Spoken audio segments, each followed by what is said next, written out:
Hi, it's Hazel. Welcome back to my channel and welcome to day 22 of the 100-day project. Like the way I approach looking at recipes for cooking, I like a short ingredient list and a short method, a short number, just a few steps in the method. Same thing with crafting.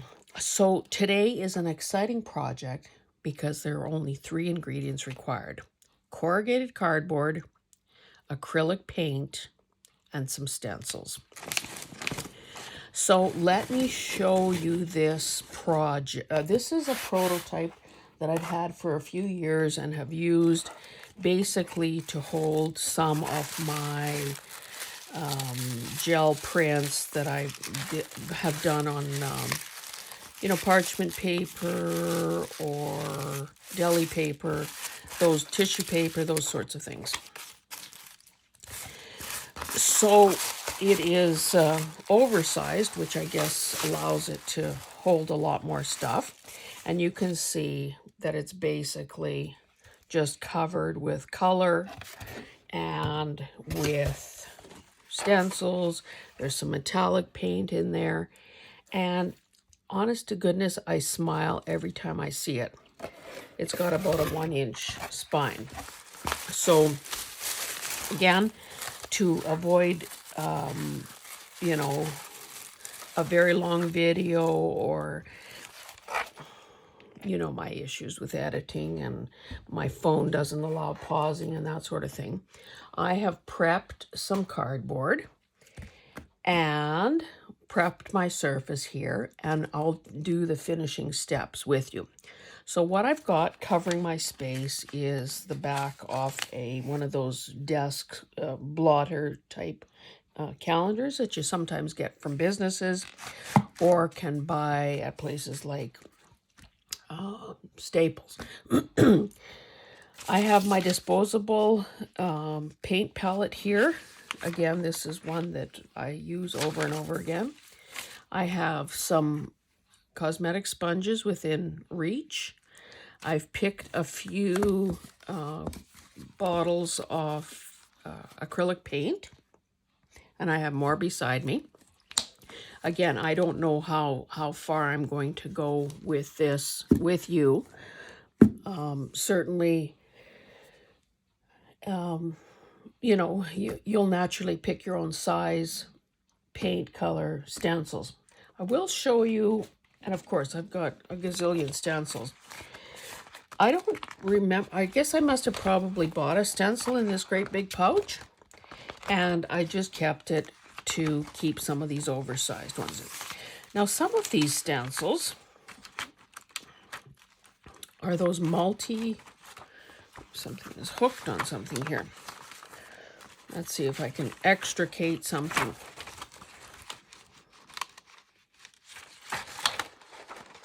Some of these are those multi-part stencils that you sometimes find in thrift stores, like this one, for instance. And you can see that I've trimmed it to make it try to fit into something.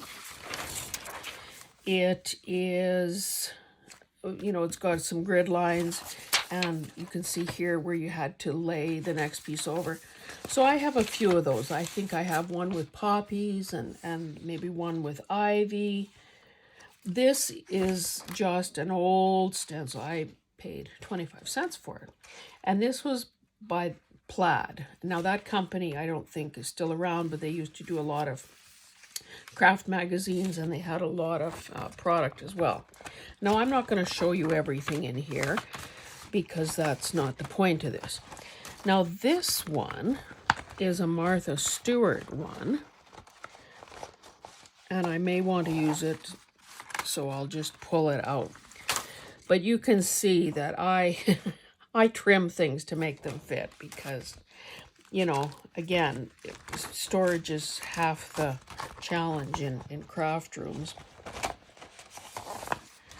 Oh, no, this is another, probably part of the same one, another Martha Stewart on the corner. Okay, so those are a few of the really big ones that are, next to impossible to handle. I may or may not use any, because again, if you can't see it, then what is the point? I also have, now I bought a bunch of stencils not that long ago. So until I had a chance to try them out, I just kept them in one of these, whoops, in one of these sleeves, or these, you know, envelopes.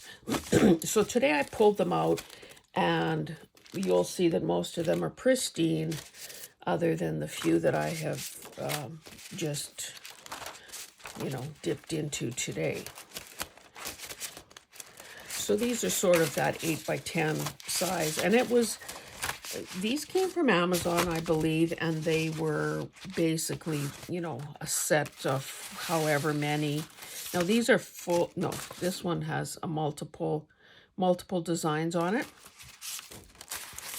I would suspect that most people watching these videos would have stencils.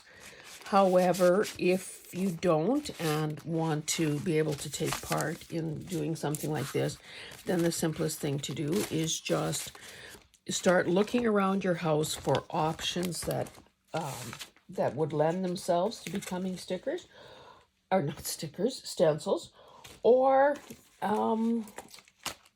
you know, make your own using heavier cardboard or some of the acetate and plastic that comes into everyone's life.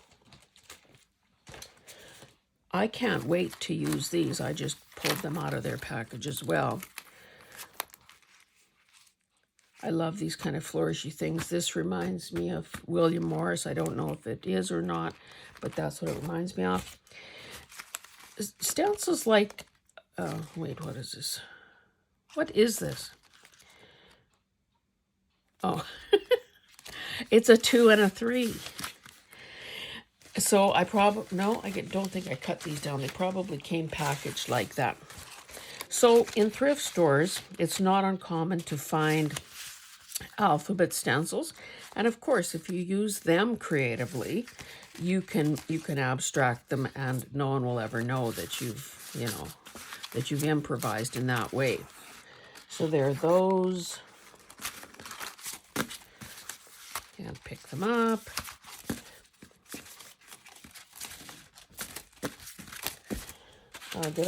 Oh yeah, I showed you this one from Plant. Okay, so those I'll set aside. Then on one of my Rolly carts, the one near me,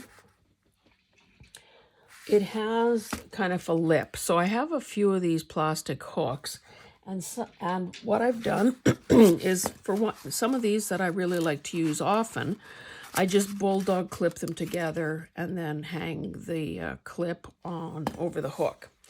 So this one I love, and it's well used. This one I typically use just the little groupings of flowers.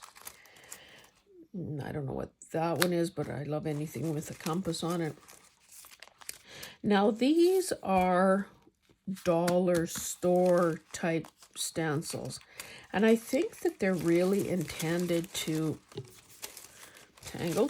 really intended to peel this off, stick it down. I don't bother doing that. I don't know if that makes me a genius or a dunce, but anyway, these you can see I haven't even used at all, but I have others that I have used. I'll just show you a few more. Music, hydrangea, this thing that looks like, you know, circuitry or something. And this is a new one. I think this came in my Temu order. And these are the two that came bent in my Temu order. But you can see that in my, when I did my sort of product testing, I was able to successfully use them despite the waves in them.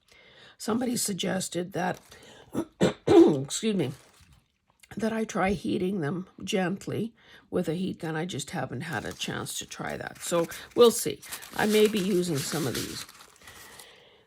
And then the tinier ones I have just on a big ring, and again hanging from another hook on my card. So this is where you see these these sort of tag-shaped ones from Tim Holtz. This also is some tiny little set from Plaid. Weirdo stuff that I probably cut off something else. Sometimes you'll see something like this at a thrift store. So I keep those together. Then there's some of the bigger tag-shaped ones. This is a little Draftsman template. I'm not sure what that is. Some foliage, some music, another larger template, and we're back at the beginning. So, of course, the size, excuse me, how about a sip of hot water?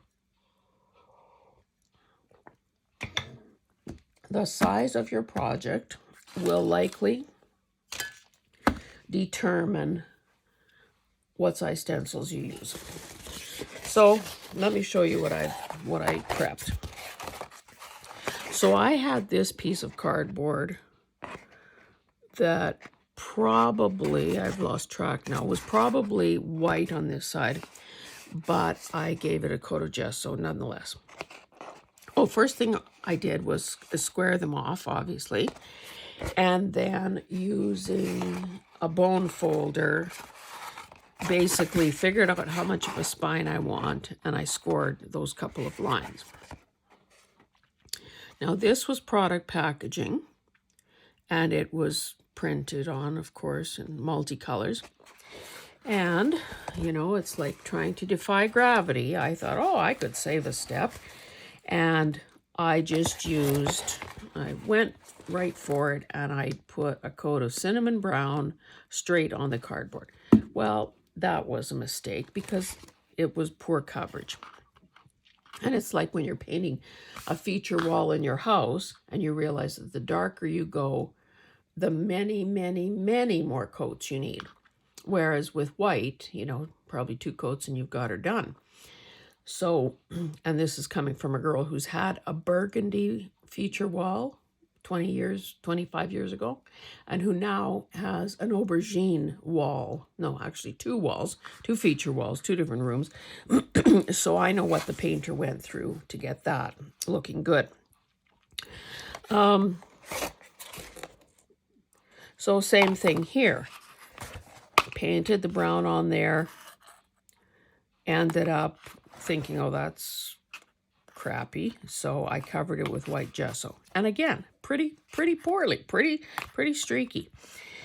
But I'm thinking that by the time this is all stenciled, no one will know, or they will think that it was a brilliant plan because there is this additional texture. And okay, so you can see this one's a lot smaller. This side, or maybe this was the side that was all white, because no, this was just plain cardboard. So I gave it a coat of gesso. Now, maybe it'll be easier to tell on this one.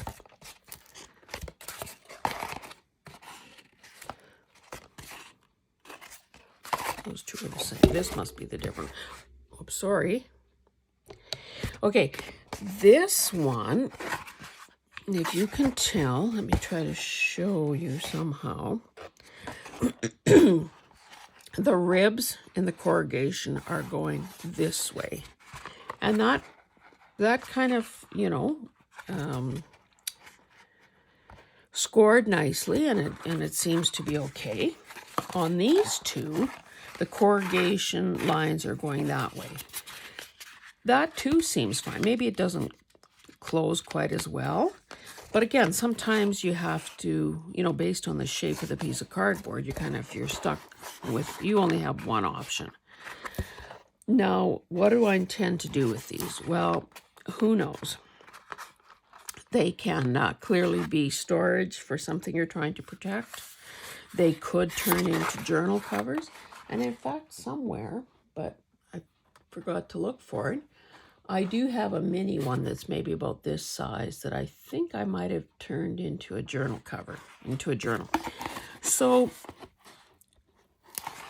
you know, if this one continues to want to spring open, I would probably just put an elastic around it, particularly if it's just a storage thing. But enough talk. So anyway, the moral of the story is don't try to skip a step.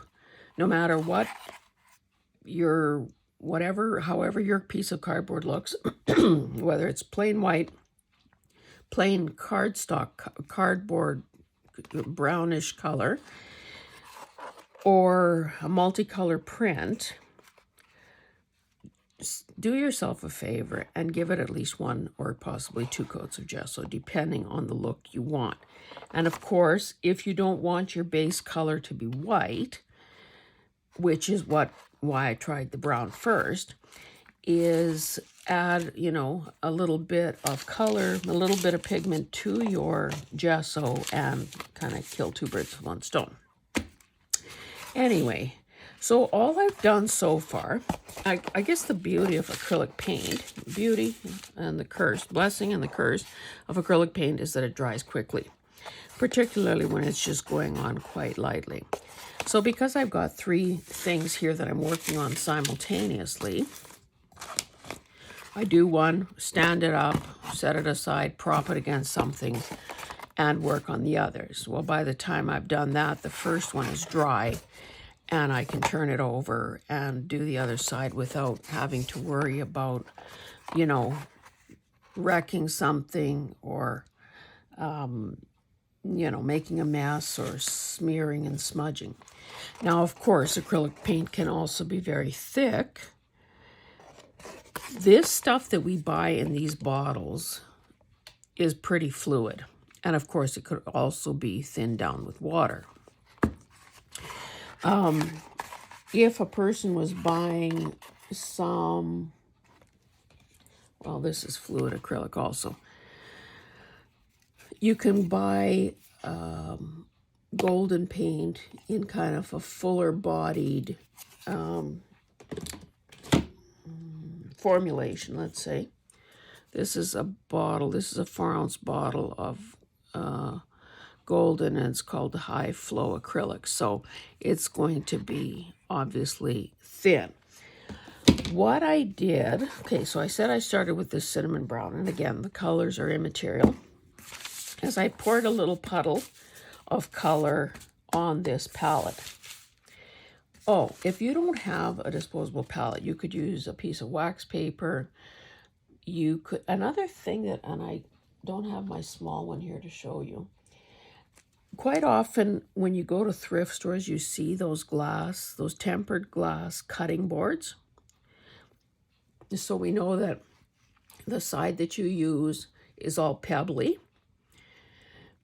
The underside is smooth, and that's where they usually put those little rubber feet on it. So what I've done, because I don't want to have to clean paint out of the pebbly textured surface, is I turn it over and I essentially end up with a glass palette for, you know, using for paint or other types of materials. So, you know, palettes are not an issue is what I'm trying to get at here. Okay, so I think, oh, that one doesn't have oh, maybe I'm furthest along on this one, so I should start on this one.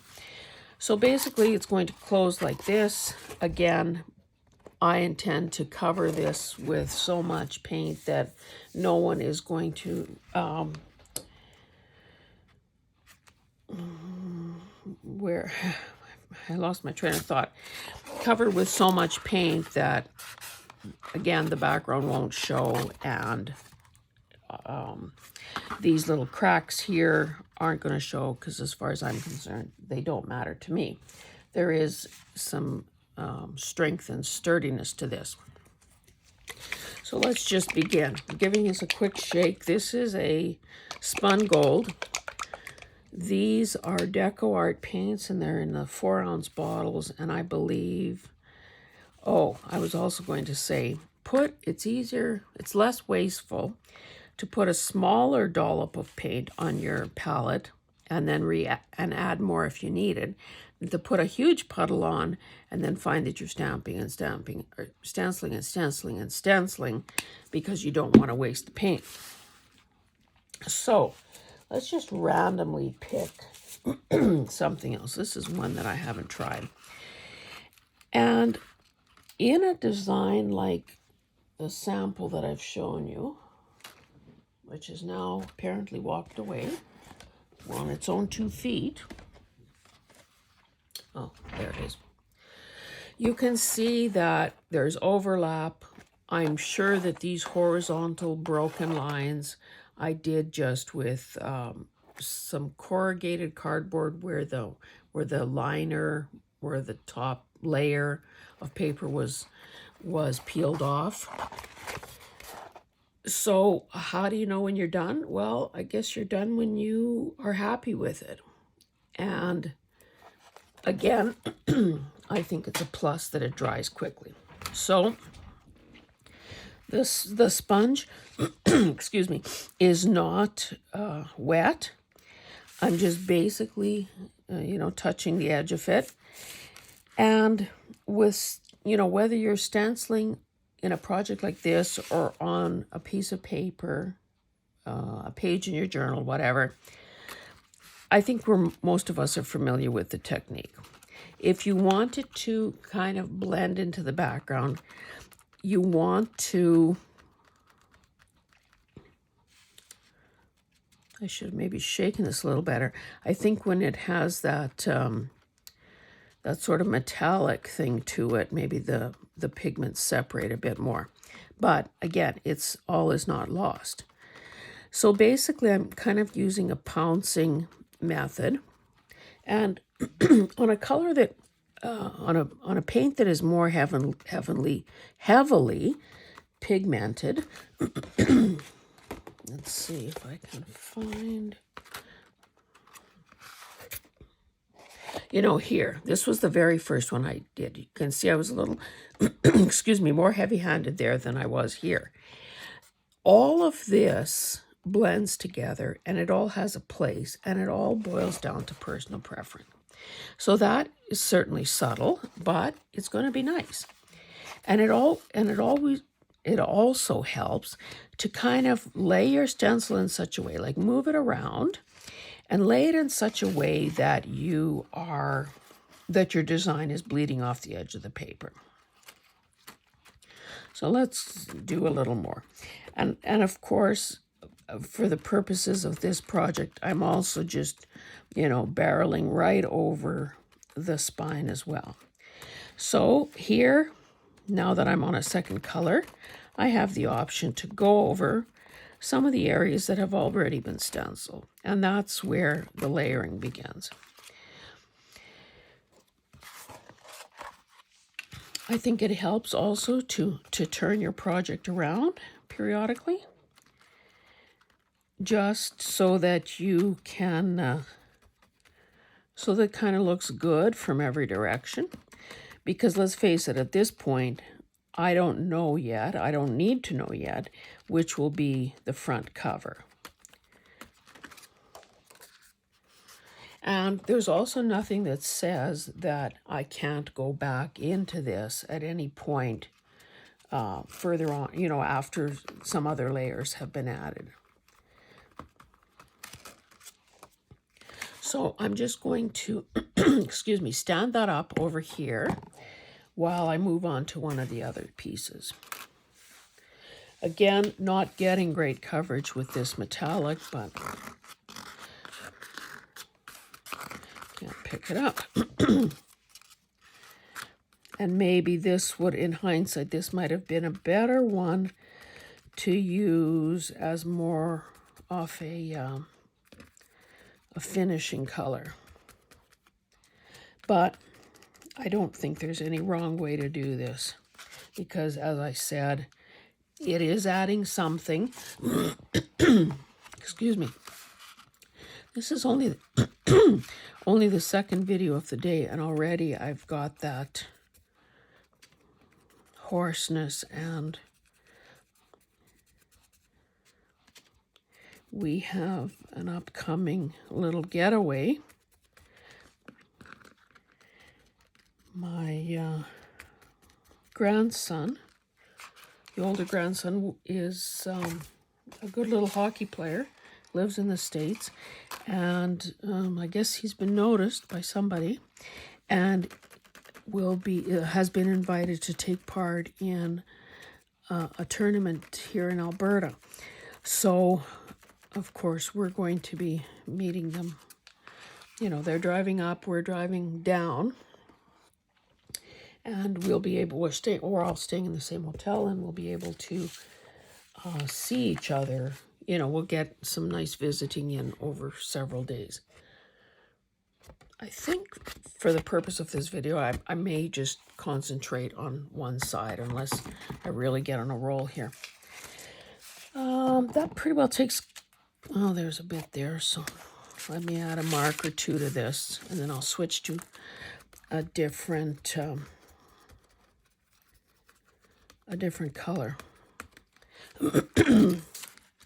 Now again, along the way, a person will be making design decisions, and you will do whatever you please in that department, because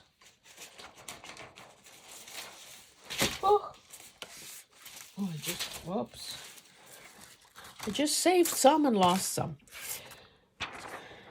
Maybe let's try something a bit bigger here. I think that I do have my little jar of water, but I'm not going to worry about if colors blend. So let's go for this, well, it's just turquoise. Find another relatively clean spot on the palette. Make a little puddle. You can see that that is going to be more opaque than that gold was. Again, I'm just kind of gently, can you see? What can you see? I'm just gently tapping. Maybe I'll pick some of the smaller elements on here.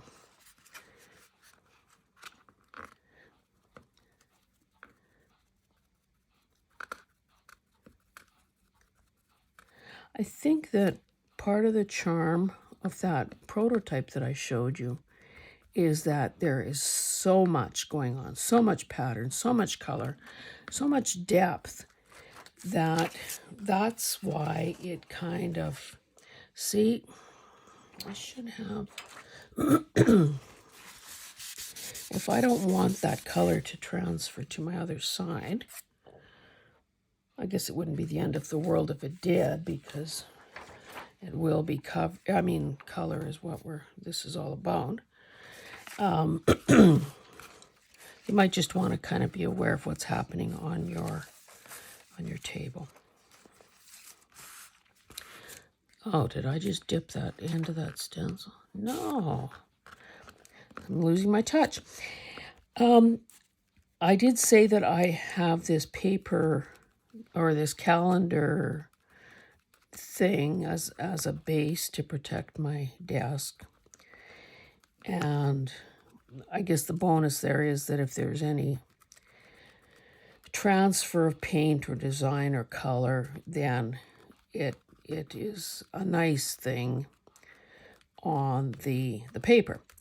The other thing I sometimes use to protect a work surface, if I'm using paint and it's a lot messier process than this, is I cut into manageable sizes those plastic tablecloths that you can buy, like at the dollar store or at a party store. I've also, if I want to cover a whole, say one of those folding, 3x6 tables or 4x8 or whatever the size is, if I want to cover a big table kind of in one piece, I've also used shower curtain liners. So the plastic part. Let's add some of this to this as well. These curvy shapes of the leaves will help soften the rectilinear shapes of the whatever that stencil was. Sorry that I have to keep clearing my throat.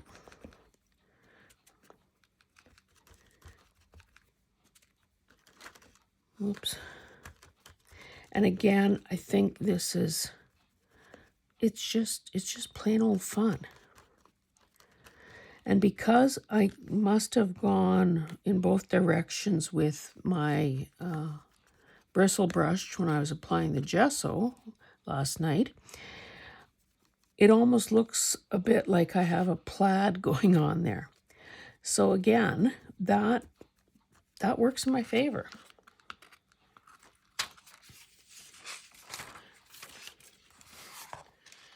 Now,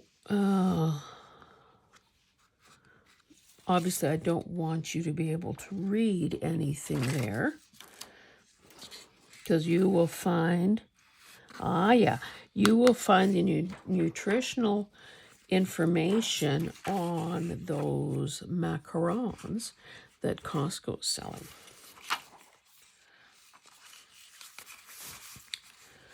So enough, again, personal taste. How much of your background do you want showing? Do you care if text shows? It's obviously not going to be readable.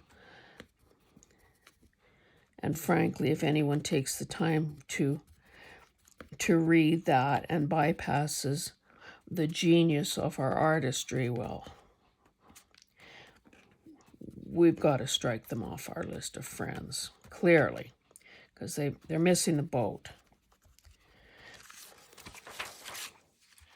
Like, oh, I should do some on the spine. I really like that. And you know, if you're ever wondering about, oh, what colors go together, and maybe don't have a color wheel or think that's hooey, look at nature.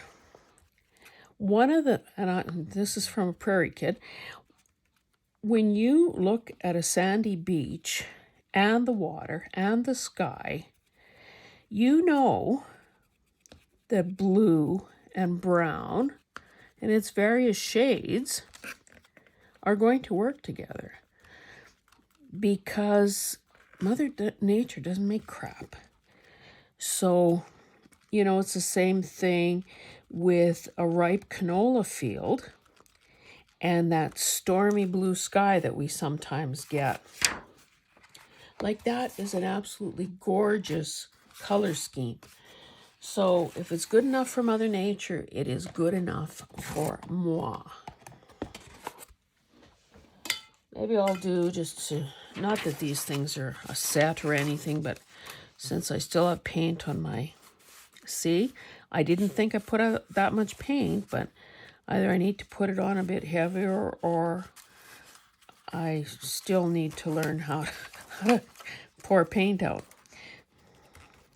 Maybe I'll use some of these bigger spaces.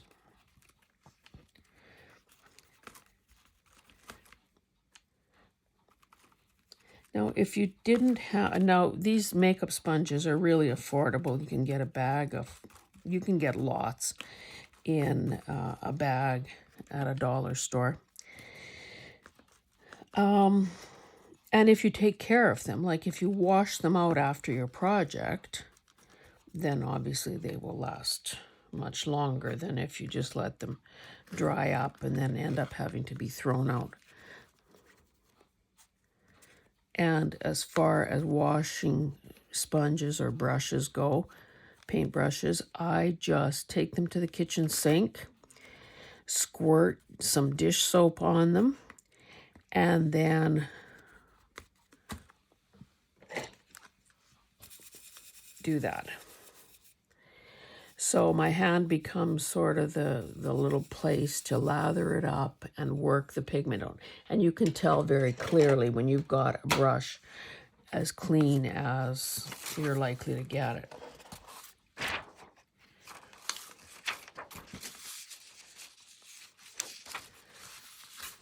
Now, obviously, I don't have any running water here in my studio, so I cannot kind of, you know, I can't clean as I go kind of thing. So I'll just do a bit more.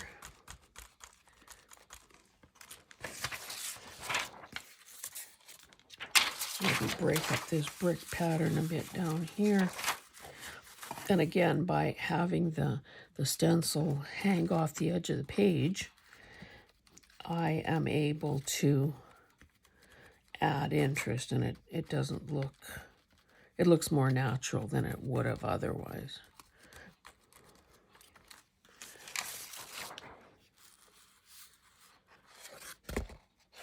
Oh, still blue. Might as well keep on going here.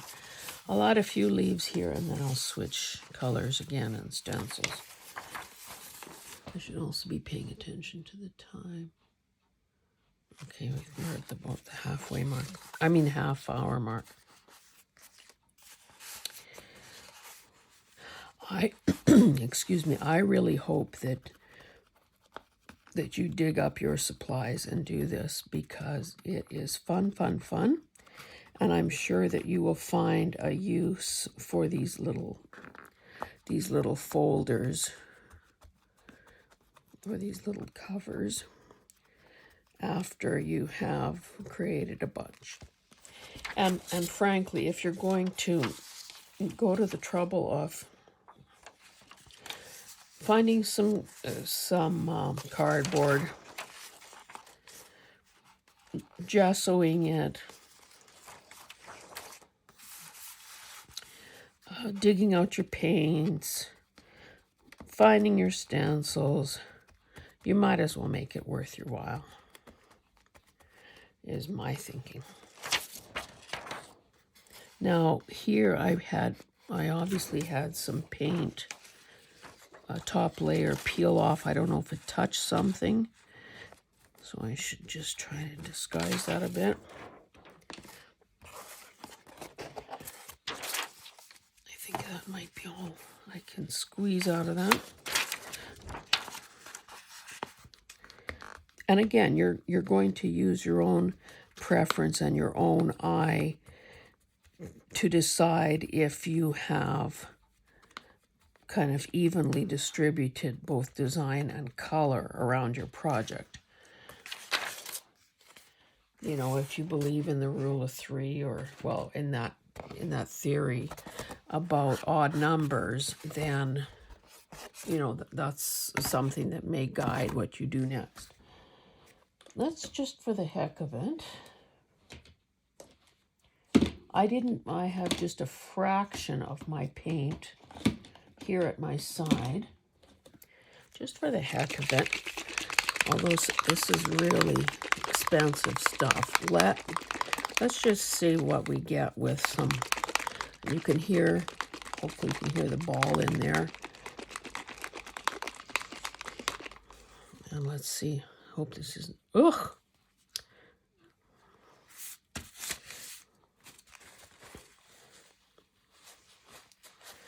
And that's how you paint. One thing that I keep forgetting to say is that it seems that the only time I think of putting hand lotion on is when I'm about to turn on the video. I'm thinking, holy cow, those hands are kind of looking chapped. Somewhere near here, I do have some tubes of hand cream, and one of them was actually purchased several years ago at the dollar store, and it was basically, it was labeled as barrier cream. So that is obviously something that, if you can get your hands on, would be good to put on before beginning a crafting session. I know that I've looked for it in the store, and that dollar place doesn't carry it anymore. I looked for it in a store, was unable to find it, and people kind of look at you sideways, don't even know what you're really asking for. And then one time when we were in the States, we looked there, and I think I also Googled it. So a thing that would work in lieu of, you know, real barrier cream, get this, is in the baby department. and it's diaper rash cream. So if it's good enough for baby's bum, then, because basically it's the same premise when you think about it, you're trying to keep something wet off your skin. In one case, it's urine. In this case, it is obviously paint or ink or whatever else like that you may be working with in your particular line of crafting. Now, isn't that kind of cool? And of course, that's also a good color choice for hydrangea.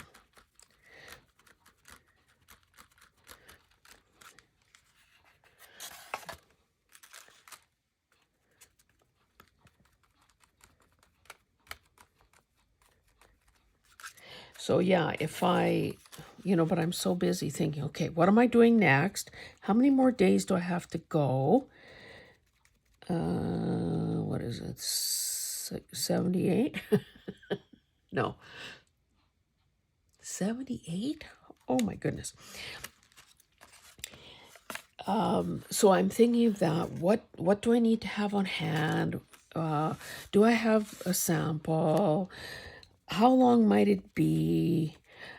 Is there a frog in my throat? All of those things. Do I need lighting? Is the dog going to, start... Sometimes Gertie, who is a French bulldog, and those are the ones, if you're not familiar, that have the ears that go straight up. They're, when Hillary was considering what kind of a dog to get, I said to her, Hillary, could you not get a dog with a nose? Like, is that so much to expect? I'd heard that they sometimes, that is a sort of a health concern. Anyway, she did her research. She found the breeder. She paid the money, blah, blah, blah. So clearly it's her choice. And as it turned out, Gertie's just fine. However, when she's very interested in something, whether it's sniffing some scat outside here at the farm from some other creature, or when she's playing with her sniffy, puzzle toy,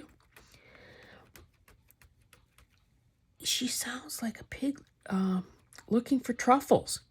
Like there's a kind of that little snorty piggy sound, which is kind of comical when you think about it, but I think she's napping right now, so I'm surprised that she hasn't come over here when she hears me talking about her. Anyway, she's within earshot, if not sight.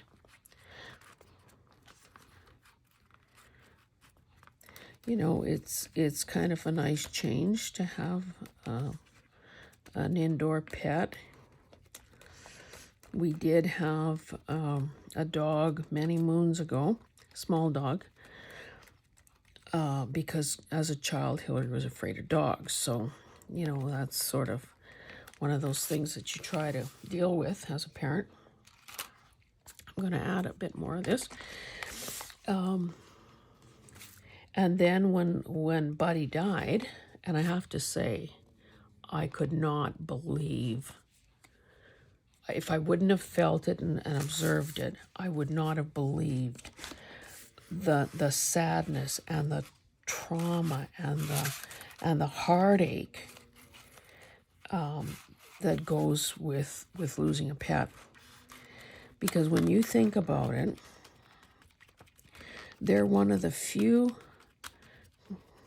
creatures that we encounter that love unconditionally, don't judge, don't demand, and yes, it was awful.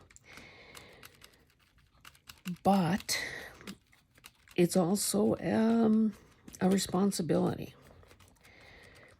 And with, farming and working and conferences and holidays occasionally, and this is all, of course, before COVID cramped everyone's style, then it becomes, well, who's going to look after the dog?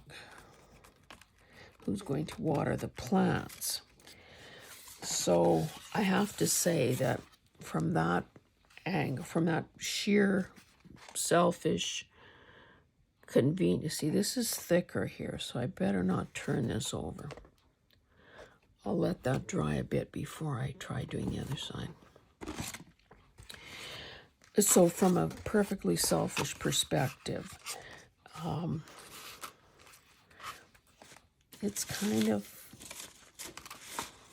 it's kind of nice not to have to do some of those daily chores.